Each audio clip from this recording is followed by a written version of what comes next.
I'm going to get down to the brass tacks here. Governments are corrupt.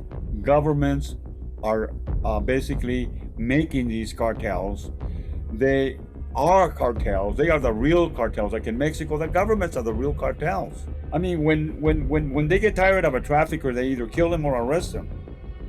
But they demand that these guys go out and make money. Total corruptness. And you know what's really sad, Vince? We're as corrupt here or more corrupt than the Mexicans. The opinions of the guests and host are their own and do not represent the opinions of Ironclad, the Border Patrol, or the Department of Homeland Security.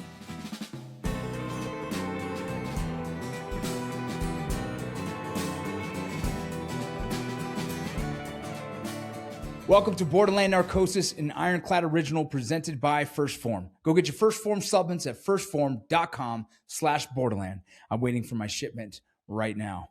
My next guest is Hector Berrellez, who is a career DEA agent, did undercover work for many years, and as well as one of the lead investigators for the Kiki Camarena case. He was the one who broke the door open, who spoke about the CIA being involved. You guys will love this interview. To set the stage for people who may not know some of the headlines, can you walk us through what happened with Kiki Camarena in 1985 and why his murder became one of the most consequential moments in the history of the DEA and modern drug war? Well, when I took over the supervision of the Camarena case, the DEA had been involved in investigating his murder for 5 years, and they had not, in those 5 years, been able to get or recruit witnesses that were at the scene that could walk us through the crime as to basically tell us who planned it, who participated in it, who tortured him, and how did he die. None of those questions had been answered in 5 years. So when I took the case, I was brought back to Washington and I was asked if I could recruit witnesses. I told them that I could, but it would be very hard to recruit anybody that had been present when Camarena was being interrogated, tortured, and finally murdered. Because I said, any witness that we bring up here, uh, we're going to have to bring his whole family. I said, because they are so ruthless, they will execute anybody's whole family that cooperates. So they said they would be ready to do that. I said, we can do that. We can get immigration to bring in their whole families. I said, we're going to have to do that. I can recruit people that were there. And they said, well, can you get us at least one witness that can tell us what happened in the killing room? We know he was killed at 81 Lope de Vega. We've got hairs and samples and everything else, a lot of forensics out of there, but we don't have anybody that can walk us through the crime that could say, this is what happened. And I told them, I believe I can do that for you. And they said, okay. Then they said, Hector, is this, can you kidnap somebody for us? Well, the way they didn't put it was in those words. So I remember it was a very official meeting in Washington. And they said, we'd like to know if we could have you participate and help us with an extraterritorial rendition. I'll never forget those words. And I said, what does that mean? And they kind of laughed and they said, well, a kidnapping, actually, a legal kidnapping. And I said, yeah, I can do that. And of course, they already knew that I had done that type of stuff before for the other agency. And they said, okay, can you do that? And I said, yes. How long will it take you to kidnap somebody and what would it cost? And I said, well, the cost would depend on who you want me to kidnap. I said, if you want me to kidnap the president of Mexico, it's going to be quite expensive. And they kind of laughed and they said, no, no, no, we're not going to ask you to do that. He said, we'd like you to kidnap the doctor that injected drugs into Camarena while he was being interrogated because we know that he was injected with lidocaine because of the autopsy results. I said, okay. I said, we want you to kidnap the doctor. His name is Humberto Alvarez Machain. I said, I can do that. He said, well, how much would it cost? And I said, that won't cost a lot of money. I said, I could probably do that for about $250,000. And they looked at me and they said, okay, can you do it? And I said, yeah. How long will it take you? It's a couple of weeks. They go, what? That fast? And I said, that fast. He says, how are you going to do it? He said, I'm not going to do it. You know how the traffickers hire cops to do their dirty work? To kidnap people, execute people, decapitate people? They pay them. I'll hire the cops to work for me, to do a kidnapping for me. He says, you know cops that will do that? I said, of course. I work with them in Mexico all the time. I know comandantes are friends of mine. And they work for the cartels and they work for us both. They work for money. They're like prostitutes. I said, a prostitute doesn't choose who's just going to take money from. She'll take money from whoever you got the money and then do whatever deed, they want done. So they said, okay, do it. So we did. I kidnapped the doctor, had him kidnapped, and we brought him to the bar of justice here in the U.S. So yeah, those were the kind of things major things that I was involved in. But let's go back. You asked me earlier about corruption. My biggest disappointment in investigating the murder of Camarena was that I found out that the CIA was bringing in tons of cocaine to Rancho Veracruz, which was owned by Rafael Caro Quintero. And in listening to the Camarena torture tapes, which I had brought to my house one night and had a few beers while I was listening to them, I remember that they asked Kiki Camarena, what do you know about Rancho Veracruz? And Camarena said, well, I know that I just opened up an investigation and I know that they were bringing in a lot of cocaine through there. And they asked him, oh, yeah? He says, Kiki says, Camarena answered, yes, this isn't what was being tortured. And he said, and how did you find out about that? He said, a comandante told me about it. He said they were bringing in tons of cocaine there. And then they slapped Camarena and you hear him being tortured. Says, how did the comandante know about a lot of cocaine being brought through Rancho Veracruz?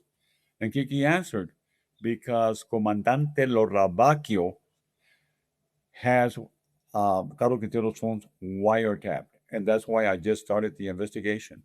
And they asked Camarena, what do you know about the CIA's involvement? He said, I don't know nothing about that. I don't know what you guys are talking about. He didn't. Camarena didn't know. What was occurring was, and I know this because I recruited a CIA operative by the name of Lawrence Harrison. I made him a double agent and made him an informant of ours. And Lawrence Harrison was the one that told me that the NSC, the CIA, was bringing in a lot of cocaine through Rancho Veracruz, Caro Quintero's ranch in Costa Rica.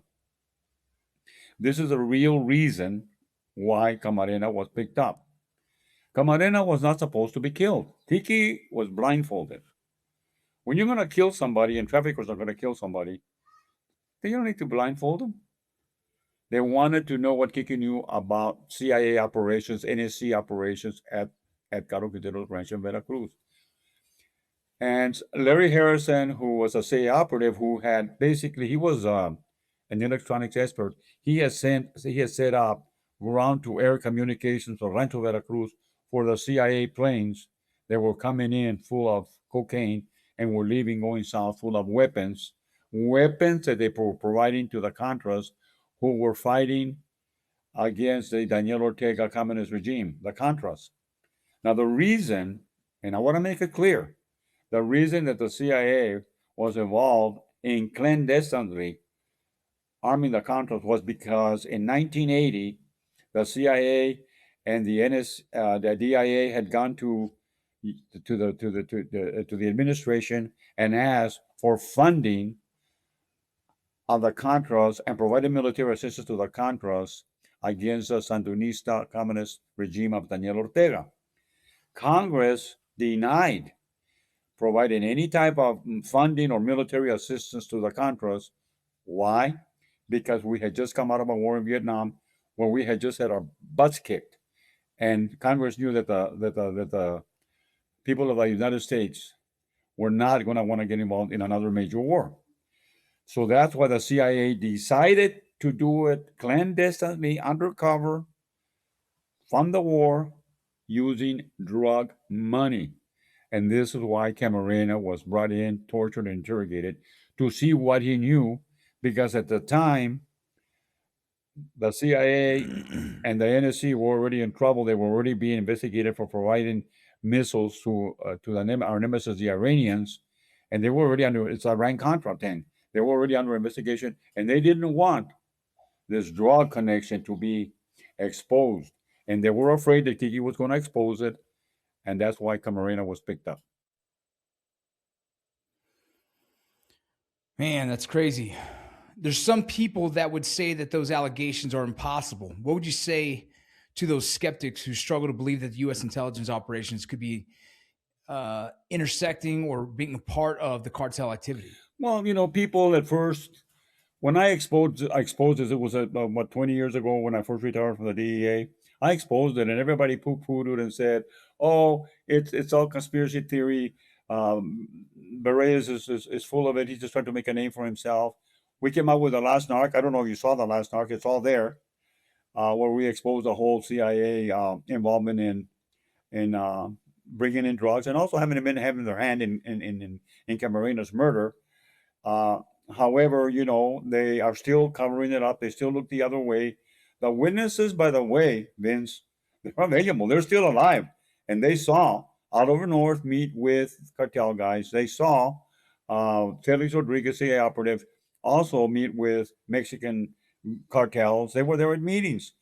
So they're not dead. I mean, they've been polygraphed. They just want to ignore it.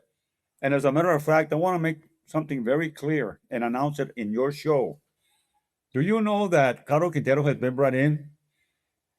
And it was announced that he was going to be, he was the one that had killed Kiki Camarena, and that he was going to be basically punished to the President Trump went forward and said, "Oh, he's going to be punished to the full extent of the law." Do you know that to this day, they have not brought Caro Quintero to face charges on Kiki's murder at the Central District of Los Angeles? He's being tried for RICO charges and CCE charges in New York. They're not even going to try him for Kiki's murder. You know why? Because all this stuff, the CIA involvement, would come out. Even a one-year experienced lawyer, defense attorney, would bring this up in the defense of Caro Quintero. So therefore, they're not charging Caro Quintero with Kiki's murder. So the CIA still to this day is not admitted to any of that? Of course not. They'll never admit it. Looking to add some flavor to your workday? Firecracker Farm has you covered. From April 20th through April 24th, they're giving you the chance to win a special batch giveaway. The prize includes a rugged ammo can with custom walnut holders inside, packed with their signature salts that bring serious flavor and heat to whatever you're working with. Upgrade your life with Firecracker Farm.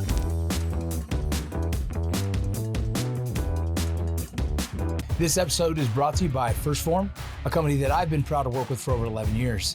I don't say this lightly.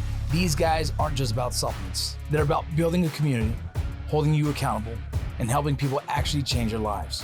Their products are top-notch, third-party tested, and designed to help you perform harder, recover faster, and feel your best. And if you haven't tried their protein sticks, well, you're missing out. They're great, packed with protein, convenient, and ridiculously good. Right now, they have an exclusive deal for Borderland listeners. Buy any First Form product and you'll get a free 5-pack of protein sticks with your order. Head to firstform.com/Borderland to claim your free pack while supplies last. Again, that's firstform.com/Borderland. Purchase any product and get a free 5-pack of protein sticks. Trust me, they're worth it. You said then that when you were following the truth about Camarena, that it took you to places that Washington didn't want you looking. What are those places? They told me to leave it alone. He said, we want you to concentrate on the Mexican cartel guys that were involved in Kiki's murder. The CIA basically alleged involvement will be investigated by the Inspector General's office. You don't have jurisdiction to investigate another federal agency, Hector. So write everything down, report everything, and we'll forward those reports to the Inspector General. However, when I came suspicious, is they told me do not report anything on DEA official reports, DEA 6s. Report everything on memorandums. And you know what? Those memorandums, what can happen to those memorandums? They can just be disappeared. So I thought, and I believed, that the Inspector General was going to investigate the CIA is involved in this stuff. They never did to this day.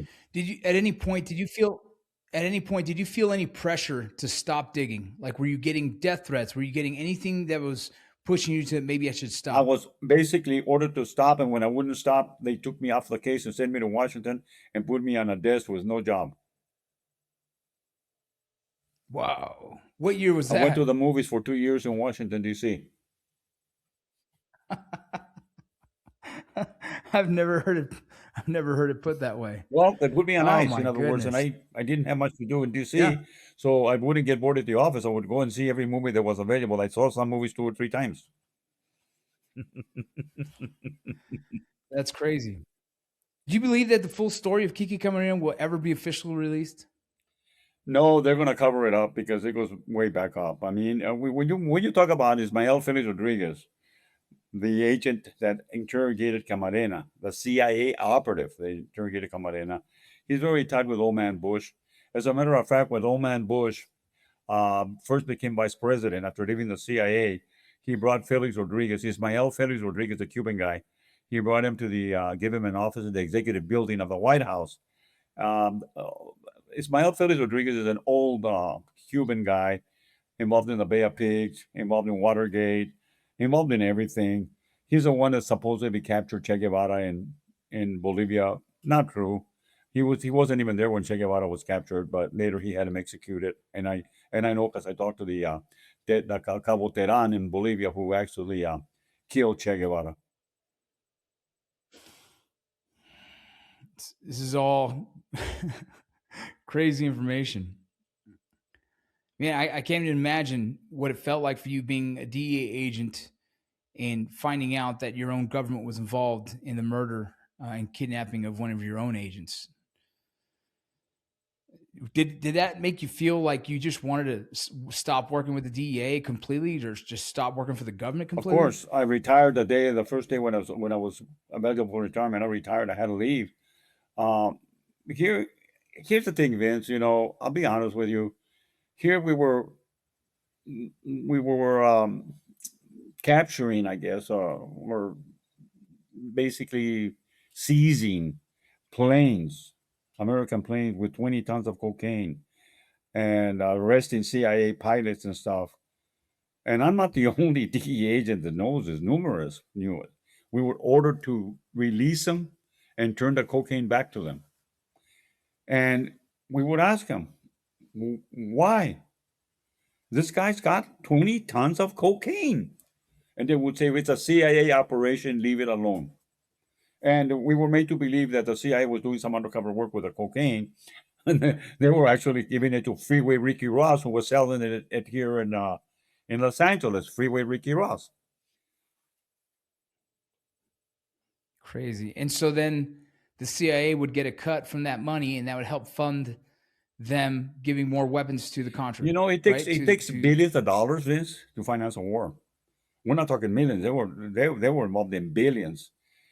And what's surprising is I investigated the whole thing because when I was in LA, I got into investigating Freeway Ricky Ross, the biggest cocaine distributor ever, and his suppliers were Danilo Blandon and Edwin Menezes, two colonels of the Contras. We arrested Freeway Ricky Ross, got him a life imprisonment, and guess who testified against Freeway Ricky Ross? The Contra guys. Who? I want to laugh. The supplier testified against Freeway Ricky Ross. It's an incredible story. I mean, That's insane. here's the thing. I'm gonna get down to the brass tacks here. Governments are corrupt. Governments are basically making these cartels. They are cartels. They are the real cartels. Like in Mexico, the governments are the real cartels. I mean, when they get tired of a trafficker, they either kill him or arrest him. But they demand that these guys go out and make money. Total corruptness. And what's really sad, Vince? We're as corrupt here or more corrupt than the Mexicans. Look at the corruption in our country. Are you kidding me? We're letting terrorists open borders. Don't you think somebody was getting handsomely paid under the table for stuff like this? We have a lot of corruption in our own government. Yeah. Yeah, it's been pretty crazy to see how money is spent from the immigration side of things, from the drug things. I mean, the drug war has been going on for so long and there's been almost no real impact, no real positive impact. And it makes me question why not? What's happening? Like it's almost like there's no money in the cure, right? And so keeping drugs prevalent keeps the money flowing and somebody's getting paid. That's exactly right. In Mexico, the government is the biggest cartel. The Mexican government officials are the biggest cartel. Look at how many presidents have been implicated as protecting the cartels. That former president, Lopez Obrador, Manuel Lopez Obrador, right after winning the presidency, who did he visit? El Chapo's mother. It's just like somebody being elected president and he goes and meets with John Gotti's mother. Come on. Then he Yeah. comes out. He says, "My philosophy is going to be that we're going to handle the drug lords with abrazos, not balazos, with hugs, not bullets." Are you kidding me? And we put up with that kind of stuff. Here's the thing: they just came up with this program, Shield America, where 19 Central and South American countries are going to participate in disseminating these cartels, which have been basically declared foreign terrorist organizations, and they are. But look at what countries are not participating: Mexico, Colombia, Cuba, and Spain. I laugh.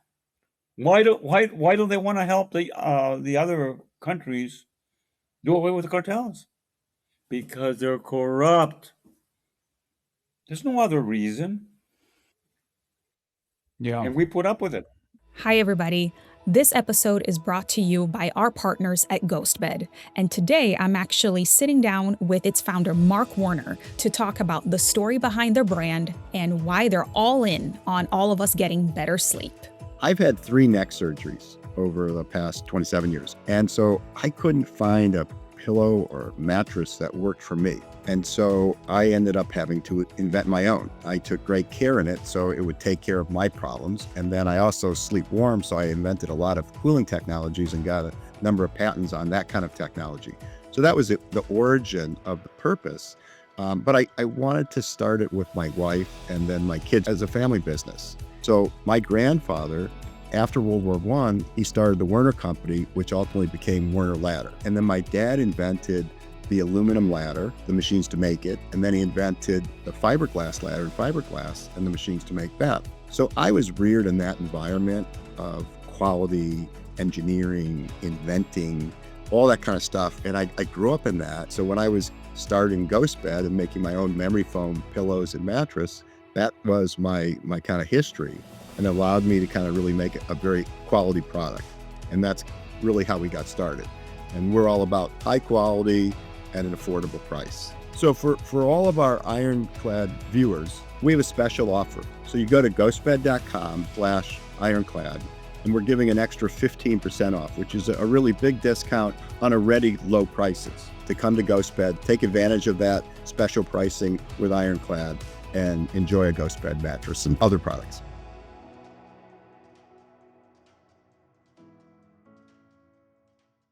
When you compare the cartels that you dealt with in the 1980s, like the Guadalajara organization, to the cartels we have today, how have they evolved? They evolved because they're all basically are protected by the government of Mexico.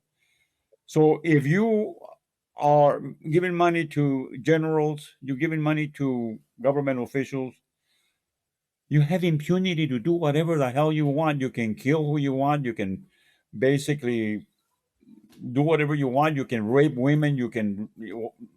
They have extermination camps. People that have opposed them, they picked up like students at one point. They picked up 42 students and killed them all and burned their bodies. They found more than one extermination camp where people have been burned to death. Where else would you see that? We saw it with the Nazis.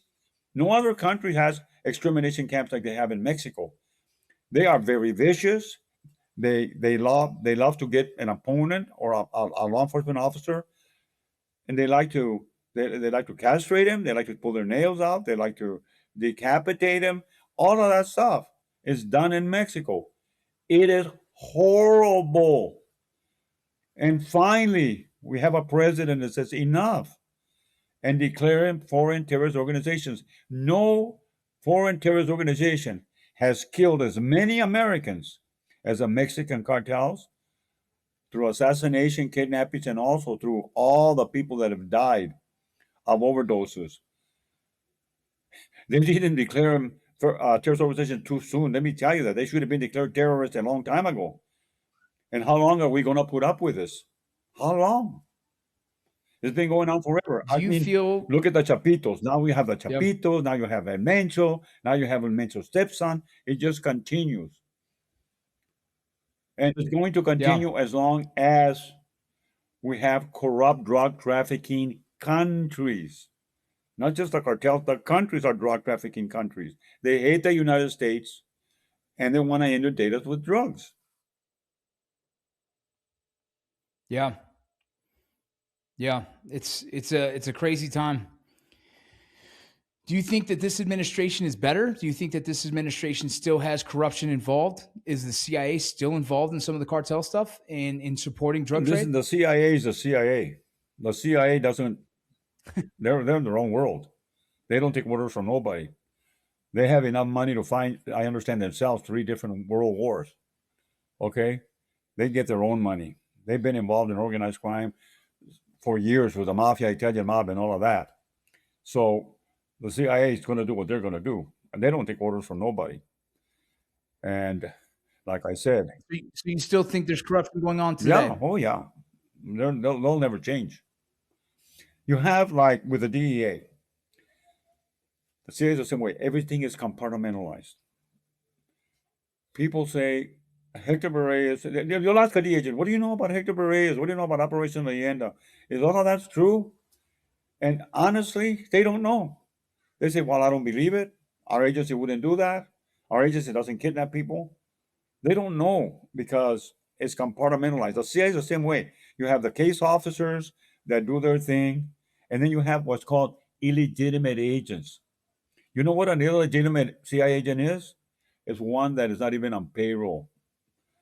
Totally secret. Lawrence Harrison, my informant of the CIA, was an illegitimate agent trained in Langley, Virginia, had worked in Germany and other posts before he was assigned to Mexico. He was the one that blew the whistle and told me, Hector, he says, you don't know what you're into here. They're going to kill you, brother. I said, what are you talking about? He says, our government is involved in all of this. He says, they're never going to let you expose this. And he told me, he says, they might even kill you. Do you worry about that today? Of course I worry about it. But you know what? If they kill me, they kill me. I mean, we all got to go, right? But I'm not afraid to die. That's my thing is, I'm ready to go tomorrow. I mean, hey, I lived a great life, and I wrote my book, and I have my documentary out. You saw the documentary, see it. Look at the witnesses that were there. Explain how a CIA operative beat up on a CIA agent, Kiki Camarena, how he tortured him. I mean, what world do we live in?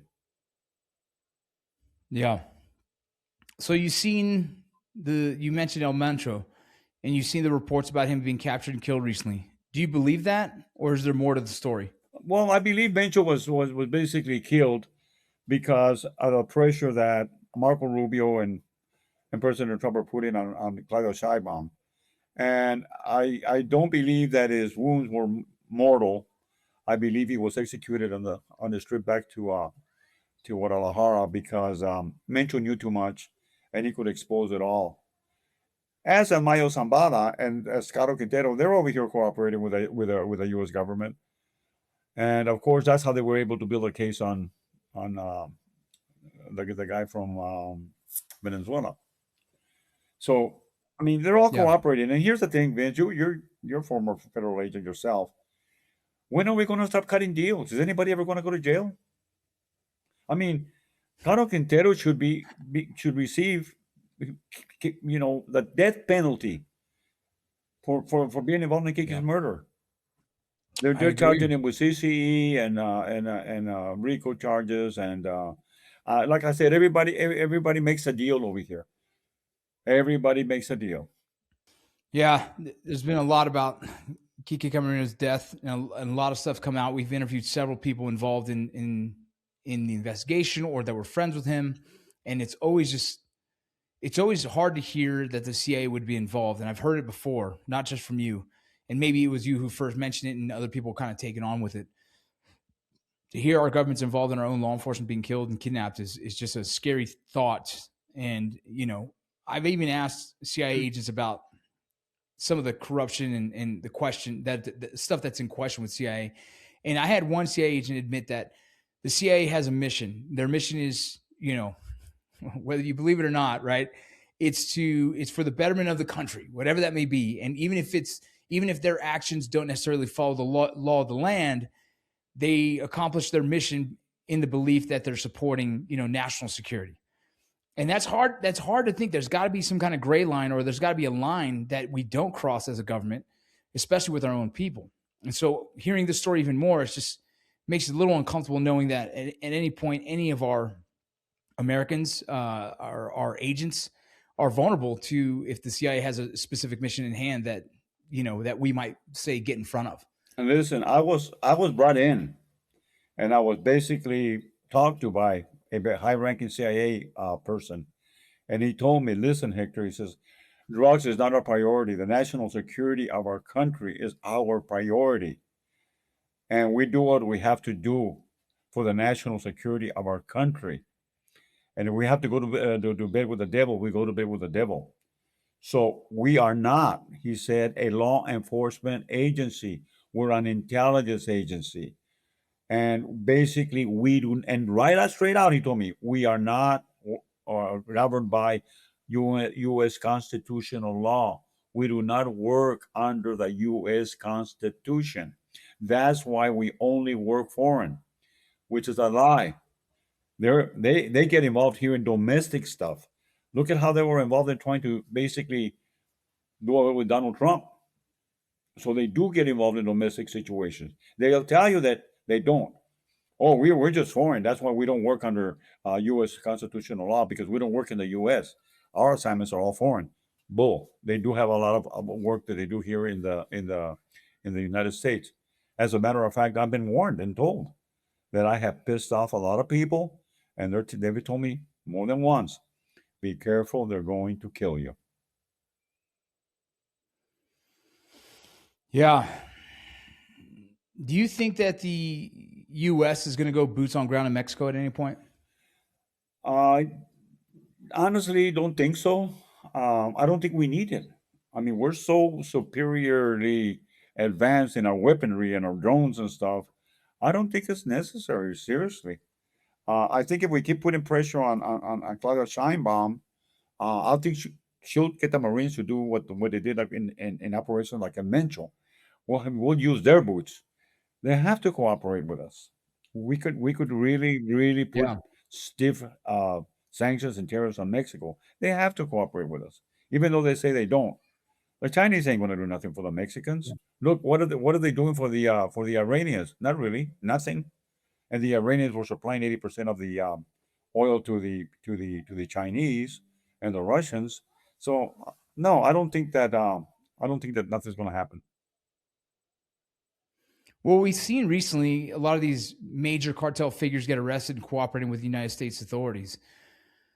Do you think that we're witnessing a shift, a change that might be, beneficial to the drug war, or is it just kind of smoke and mirrors? It's smoke and mirrors. Claudia Sheinbaum, I believe, is compromised, but she's being forced, is being basically made to turn some of these cartels and cooperate.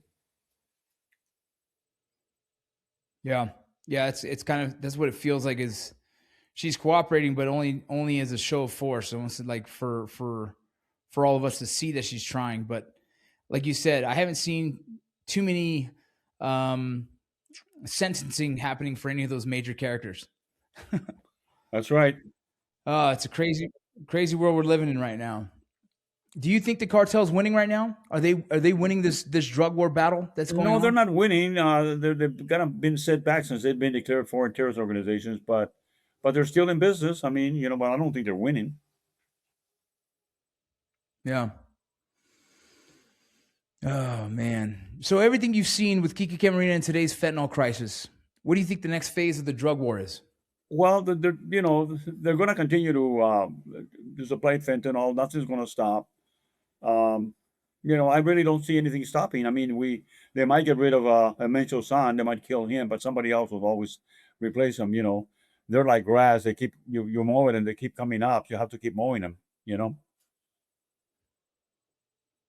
Yeah, are you proud of what the DEA is still doing in our government? Are you proud of the work that they're putting in I'm today? very proud of the DEA agents. I'm not proud of the administrators on top. Most of them are, compromised. But it's like the FBI. The agents are great agents. It's the top that's rotten. Well, now they have Guy Spatella, which he's not rotten, but in the former administration, I mean, the agents were all great agents. It's the top that's we call them the lambiones in Spanish, the people that will do anything to get promoted and become corrupted. Yeah. Well, do me a favor. Can you tell me where can someone buy your book and what's the title of your book? It's The Last Narc. You can get it on Amazon. And as well as your documentary, where can we find that? It's also a documentary called The Last Narc. Also, it's on Amazon also. By its Prime Video. Is there anything else you want to say to the audience? Anything that I didn't ask that you've been wanting to get off your chest and tell the world? No, nothing to get off my chest other than to be aware that and be advised and don't be fooled that Caro Quintero is not being tried for Kiki's murder. They're hiding that. Thank you for listening to Borderland, Narcosis, an Ironclad original presented by First Form. Get your First Form supplements at firstform.com/borderland. Take care.